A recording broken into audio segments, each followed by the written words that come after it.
Sadhguru Nath Maharaj Ki Jai, and welcome to Jagadambe Reads the Holy Books of India, Mahabharata 198.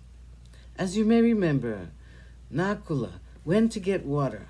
He was told not to drink it. He disobeyed, drank the water, and fell down dead. The others waited for him a long time, but Nakula did not return. Yudhishthira sent Sahadeva to go in search of his brother. Sahadeva reached the lake. He saw the dead form of his brother on the ground. He was shocked at the sight. But his thirst was so great that he rushed toward the water as Nakula had done. The same voice was heard with the same warning. But Sahadeva was like Nakula.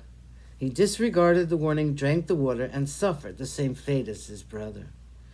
Yudhishthira next sent Arjuna and then Bhima. No one came back. Yudhishthira waited for a long time, and yet no one returned. Intrigued by this and with misgivings of the mind, Yudhishthira walked toward the lake. He reached it soon. He stopped in his tracks, horrified by the sight that met his eyes. He saw all his brothers there, dead. Yudhishthira was stunned by this. He said, "How did this happen? There's no trace of fighting here. It's impossible to believe that these four could have been killed without their fighting for their lives. There must have been some treachery. What could have caused this?" Overcome by sorrow, Yudhishthira stood, looking at the dead forms of his beloved brothers. His knees could not hold him up. He felt faint. He just sat down there. He had no tears to shed. The calamity was too much for ordinary tears. He held his head in his two hands and sat there like a carved figure of stone. He spoke to himself. "Now our dear cousins will be happy. Duryodhana's dream has been realized. Shakuni has achieved what he set out to achieve. Perhaps they sent someone, some spies, to kill my brothers without warning. How can I answer the questioning eyes of my mother and Draupadi?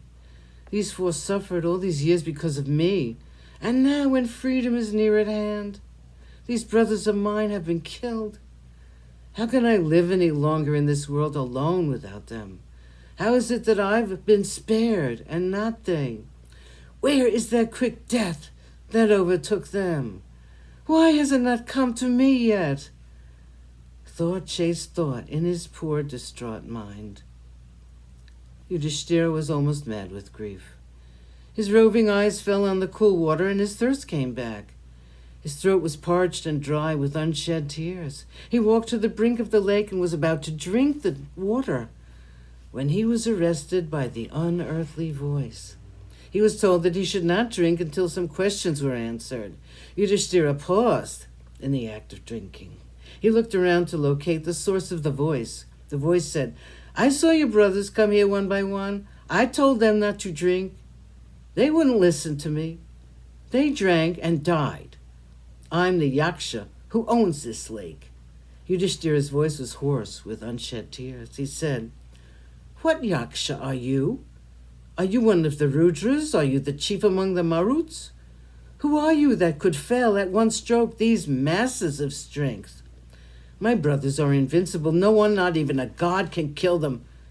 But you have killed all four of them. They were not even allowed to fight for their lives. My lord, I'm overcome with terror and admiration for you. I'm curious to know the identity of one who could do this to my brothers. I'm amazed at your power. Please, reveal yourself to me. I want to see you." The Yaksha appeared in front of Yudhishthira. He was indeed a gruesome spectacle. Yudhishthira saluted the Yaksha for his power and said, "I am honored by your appearance. It is indeed gracious on your part to have granted my request. I feel very grateful to you." Sadhguru Nath Maharaj Ki Jai. Thank you for coming. I hope you come again.